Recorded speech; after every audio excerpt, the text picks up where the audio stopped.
Republicans who gladly had Donald Trump come into their state and campaign for them lost. Just look at my opponent. You heard from President Biden, and now you're hearing from Governor J.B. Pritzker. He declares victory and thanks his supporters as he shifts gears and looks ahead to his second term as governor. Good afternoon to you. I'm Lourdes Duarte. And I'm Ben Bradley. Thanks for being with us. Governor Pritzker taking a victory lap today after he defeated Republican Darren Bailey by double digits to win a second term. WGN's political reporter Taman Bradley is here now with more. Taman. Lourdes and Ben, good afternoon. Before getting back to work, Governor Pritzker took a moment this morning to reflect on the election results and take questions about the future. Fresh off his resounding win over Republican Darren Bailey, Governor J.B. Pritzker is opening up about the next 4 years. As we embark on a second term, my administration will be laser focused on continuing to rebuild Illinois, an Illinois that works for everyone. The governor had little to say about his hopes for next week's legislative veto session. To fend off Bailey and lift up Democrats down the ballot, the billionaire governor spent at least $150 million of his personal fortune over the last 2 years. Illinois is worth it. As you know, that we had two MAGA billionaires who were coming against us, attacking everything that we stand for.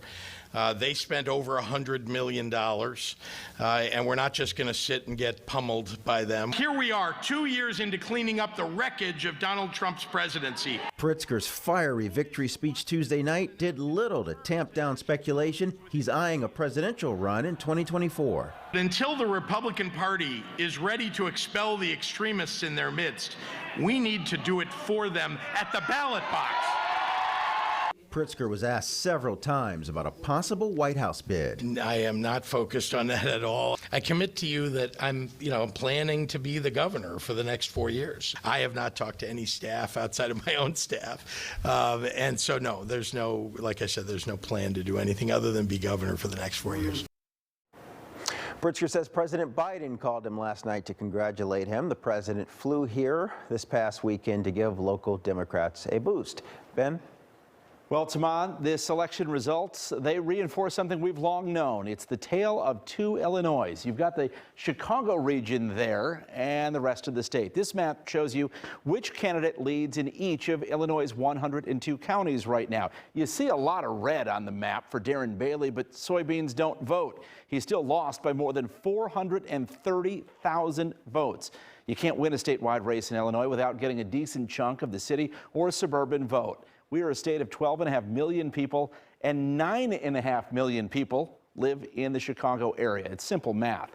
The other math problem that continues to confound Republicans in Illinois, well, it has for decades. It is dislodging Democrats in the state House. Let's go all the way back to 1994.